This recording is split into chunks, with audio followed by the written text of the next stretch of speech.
You've been lied to about reps. And the worst part? The people lying to you are absolutely convinced they're right. Walk into any gym and you'll find two types of people. The first guy loads the bar like he's preparing for war, squeezes out 4 reps while making a sound that genuinely concerns the people around him, then sits down for 6 minutes scrolling his phone like he just climbed Everest. The second guy grabs the lightest dumbbells available, does 45 reps with perfect form, checks himself out between every set, and posts it with the caption, "All about the pump."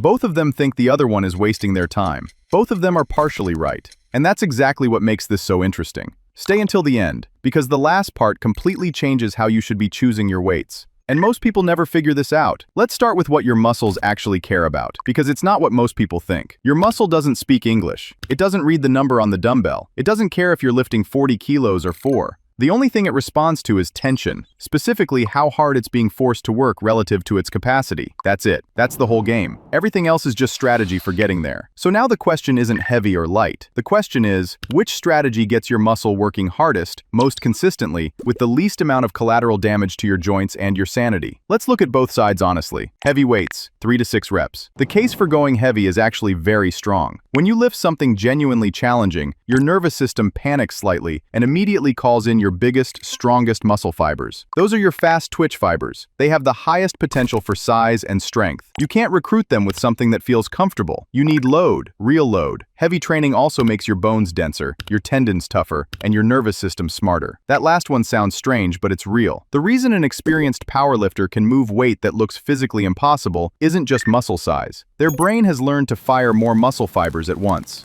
It's like upgrading your body's operating system. And the sets are short. 3 to 6 reps, rest, done. No burning lungs, no feeling like your arms are being slowly dissolved in acid, no deeply questioning whether this was worth it. Sounds perfect, right?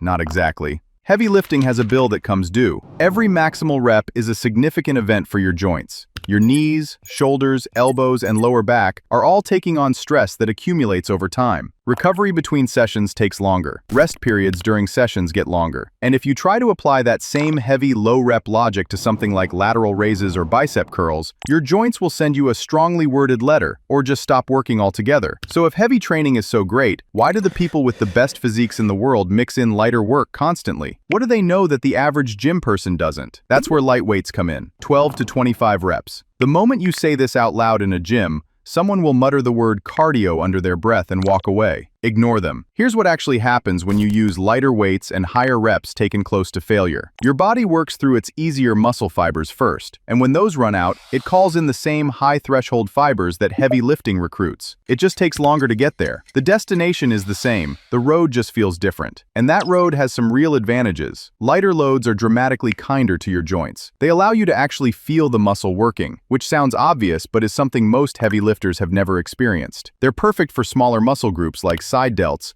biceps, triceps, and calves, where heavy loads create joint stress before meaningful muscle stress. Lighter weights also create something called metabolic stress. That's the burning sensation, the pump, the feeling like your muscle is about to fall off. It's not magic, but it is a real signal that contributes to muscle growth alongside tension. But here's the catch, and this one is brutal. Getting to failure with 20 reps requires a kind of mental commitment that 5 heavy reps simply does not. Your lungs start complaining around rep 15. Your brain starts negotiating around rep 18. Most people stop at rep 20, not because their muscle failed, but because being uncomfortable for that long is genuinely hard. That's not a physical limitation, that's a psychological one. So which is better? Neither, and both. But not in the way most people think. The science on this is actually settled, which is rare for fitness. Studies consistently show that both heavy and light training produce similar muscle growth when both are taken close to failure. The weight doesn't decide how much muscle you build. Proximity to failure does. That's the part that makes people uncomfortable, because it means the guy doing controlled lightweight sets to failure is building just as much muscle as the guy doing heavy sets to failure. Different method, same result. Mostly. Where they differ is specificity. Heavy loads are better for building raw strength. Lighter loads are better for building work capacity